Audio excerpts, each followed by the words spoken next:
What did this city really look like when it was young? Before the wrought iron balconies, before the jazz, before the name meant anything at all to the wider world? What surrounded the people who first walked these streets, who cleared this land, who dug these canals with their bare hands?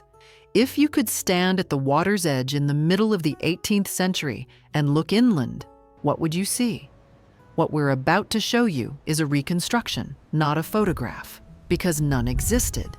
Not an exact replica, because no one living has seen this place with their own eyes, but an informed imagining, assembled from maps, from written accounts, from a single precious watercolor painted in 1726, and from the archaeological traces that still lie beneath the modern city. This is our best attempt to bring you there. Step into it with us now. The year is sometime in the mid-1700s. The city is known as La Nouvelle Orléans, and it exists on a crescent of slightly elevated ground along a dramatic bend in the Mississippi River, roughly 100 miles from where the river empties into the Gulf of Mexico. The French chose this site not by accident, but by following knowledge that was ancient when they arrived. For centuries, perhaps millennia, the indigenous peoples of this region had used this very spot as a gathering place. The Choctaw called it Bulbancha, meaning land of many tongues, a name that spoke to its role as a trading hub where many tribes converged. A portage trail ran from here to Bayou St. John, a natural waterway flowing into Lake Pontchartrain, which opened to the Gulf. The French recognized what the native peoples had long understood. This narrow strip of land was a hinge point, a place where two vast water systems could be connected by a short overland walk. One of the earliest visual records we have comes from 1726, when the painter Jean-Pierre Lassus created a watercolor panorama of the settlement. It shows a city just 8 years old. The image seems almost pastoral, orderly, European. But look more carefully. In the foreground, enslaved laborers clear land and battle the encroaching wilderness. The viability of this place was premised on their labor, on their knowledge, on their suffering. We cannot see this city honestly without seeing them. Let us shift our view now, rising above the treetops to take in the whole of the settlement. What strikes you first is how small it is and how geometric.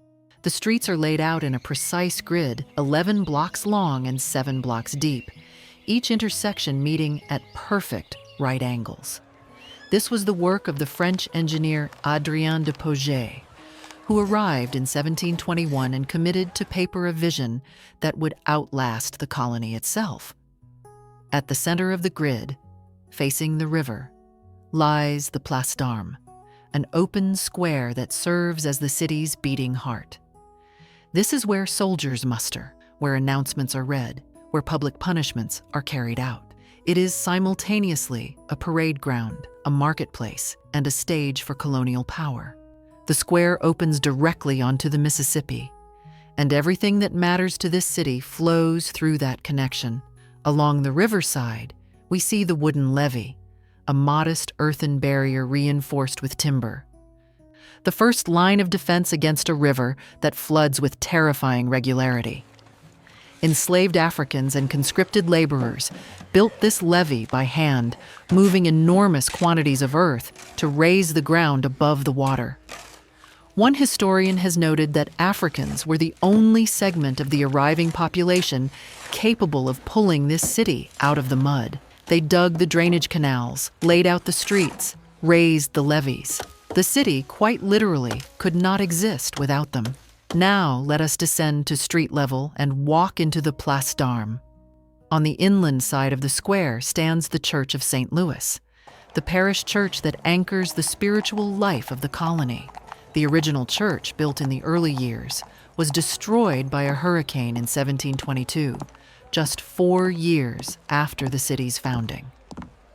The structure we see now is its replacement, built of brick between wooden posts, covered in plaster, modest but solid. Flanking the church on either side are the buildings of colonial administration, the government house, the intendant's residence, the prison. The arrangement mirrors dozens of French colonial towns across the Americas and the Caribbean, a deliberate statement that this muddy outpost at the edge of the world belongs to the same civilization that built Versailles. The streets radiating outward from the square carry names that still exist today: Chartres, Royal, Bourbon. The engineer Pogger named them after French royal houses and Catholic saints, a gesture of loyalty to a crown that seemed impossibly far away. Bourbon Street, named for the ruling family of France, was in these years a quiet lane of wooden structures, nothing like its modern incarnation. Let us walk along one of these streets now, moving away from the river toward the back of the town. The houses are unlike anything you might find in Europe. They have adapted to this place, to its heat, its humidity, its dangers. The typical dwelling of a prosperous colonist is raised on brick piers, lifting the living space above the damp ground and the threat of floods. The walls are made of colombage, a timber frame filled with a mixture of clay and moss called bousillage. Broad galleries wrap around the structure, providing shade and catching whatever breeze moves through the heavy air. The roofs are steeply pitched in the Norman style, but covered with cypress shingles cut from the surrounding swamps. There are no hallways. Rooms open directly into one another or onto the galleries. Many houses have outdoor staircases and outdoor kitchens, separating the heat and danger of cooking fires from the sleeping quarters. The visual record from this period is fragmentary. We have maps and plans, a handful of drawings, letters describing conditions that may have been exaggerated or understated. The watercolor from 1726 shows an idealized scene, perhaps as the painter wished things to be rather than as they were. The priest Pierre-François Xavier de Charlevoix, visiting in 1721, described the settlement as 100 wretched hovels in a malarious wet thicket of willows and dwarf palmettos, infested by serpents and alligators. Both accounts may contain truth. Colonial promoters had every reason to present the city favorably. Weary travelers had every reason to complain. Our reconstruction threads between these perspectives, favoring neither entirely. Now let us move to the edge of the settlement, where the ordered streets give way to something else entirely. Behind the town lies the cypress swamp, a dense and shadowed world that seems to press against the cleared land, waiting to reclaim it. The colonists needed the swamp and feared it in equal measure. The cypress trees provided lumber for buildings and ships. The Spanish moss hanging from the branches was mixed with clay to make the walls of houses. But the swamp also harbored disease. Mosquitoes bred in standing water, bringing fevers that killed colonists and enslaved people alike with terrible regularity. Yellow fever and malaria were constant companions of life in this place. Beyond the swamp, accessible by boat through Bayou St. John, lay Lake Pontchartrain and the broader world. Ships from France could enter the Gulf of Mexico, sail through the Rigolets into the lake, and send smaller craft down the bayou to within a short distance of the town. This backdoor route was often easier than navigating the treacherous mouth of the Mississippi, where sandbars and strong currents could trap vessels for weeks. The bayou was the city's lifeline, just as it had been for the native peoples before the French arrived. Let us turn now to the Ursuline Convent, one of the most consequential structures in the colonial city. In 1727, just 9 years after the founding, 14 Ursuline nuns arrived from Rouen, France, after a journey that lasted 5 months. They came at the invitation of the colonial governor to establish a hospital, an orphanage, and a school for girls. The nuns' first building was constructed of timber, which proved disastrously unsuited to the humid climate. By the 1740s, it was already deteriorating, and plans were laid for a larger, more permanent structure of brick and plaster. The convent we reconstruct here is that second building, designed by the engineer Ignace François Brutin and completed in 1752. It is the only French colonial structure that survives in the French Quarter today. The Ursulines provided services that no one else could. They ran the city's first hospital, treating malaria and yellow fever among soldiers, colonists, and enslaved people. One of the nuns, Sister Frances Xavier, became what some consider the first pharmacist in North America, compiling a list of herbal remedies adapted to local conditions. The nuns also taught children of all backgrounds: the daughters of wealthy planters, orphaned girls brought from France, and both enslaved and free children of African descent. In a colony where women were scarce and social institutions barely existed, the convent was a stabilizing force, a place where some order could be imposed on chaos. Now let us consider who actually lived in this city and how they moved through it. The colonial population was extraordinarily diverse, even in these early decades. There were French administrators and soldiers, many of them reluctant transplants from a mother country that used Louisiana as a dumping ground for convicts, prostitutes, and the desperately poor. There were German farmers recruited from the Rhineland to work the land, who settled along what would become known as the German coast upriver from the city. There were Canadian woodsmen, trappers, and fur traders who knew the wilderness better than anyone.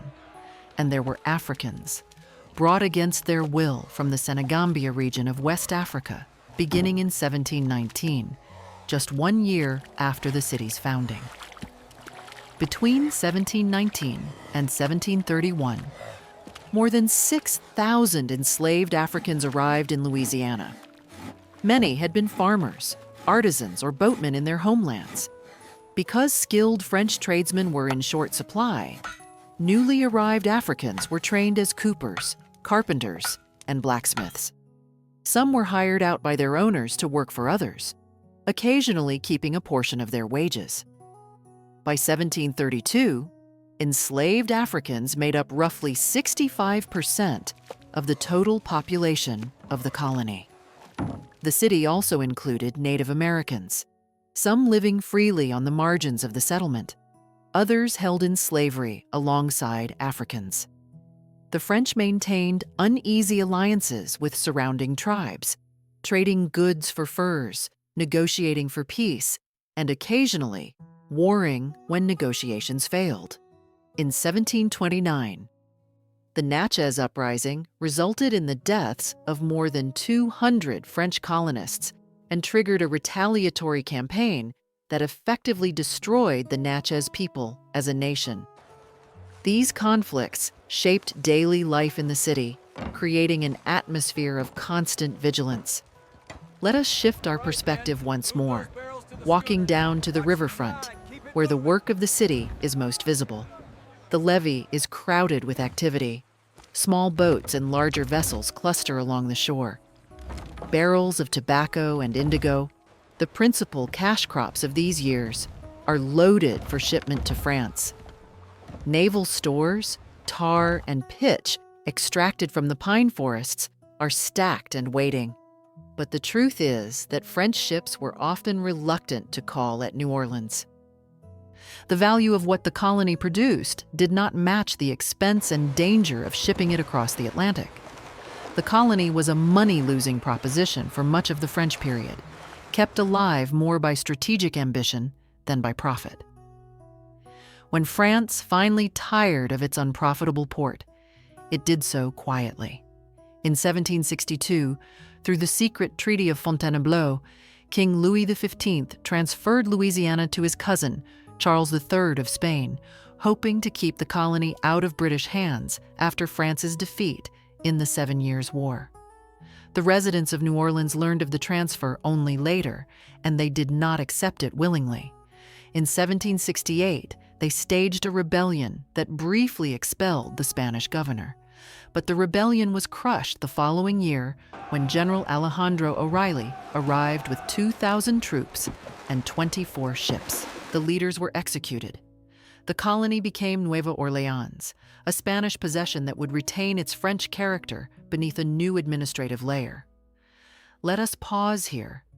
in the final decades of the 1700s to observe how the city has changed and what it has lost. Two massive fires will reshape the urban landscape. The Great Fire of 1788 destroys 856 buildings on Good Friday, leaving much of the French colonial city in ruins. Another fire in 1794 destroys 212 more. After these catastrophes, the Spanish authorities will implement new building codes.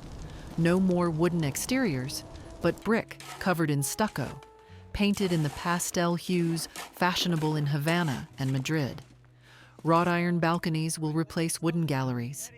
Inner courtyards will provide privacy and relief from the heat. The French Quarter that exists today is almost entirely a product of this Spanish rebuilding. When visitors walk those streets now, admiring what they call French colonial architecture, they are largely seeing Spanish structures built in the 1790s and early 1800s. Only the Ursuline convent and a handful of other buildings survived the fires. The wooden city of the early 18th century, the city of bark-roofed houses and palmetto thatch, of cypress galleries and buissonnage walls, has vanished almost entirely.